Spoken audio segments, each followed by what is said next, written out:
ഭയങ്കര അത്ഭുതകരമായൊരു കാര്യം കണ്ടു.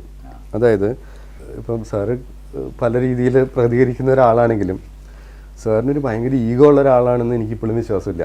കാരണം ഞാൻ ഈഗോ എന്ന് പറയുന്നത് ഒരു പഴയ ഇതുപോലൊരു സങ്കല്പമാണ്. മനുഷ്യരുടെ ഈഗോ വേണോ വേണ്ടായോ എന്നൊക്കെയുള്ള ചർച്ച. അതിനെ ആധുനിക ഭാഷയിൽ ആത്മവിശ്വാസം എന്നാണ് പറയുന്നത്.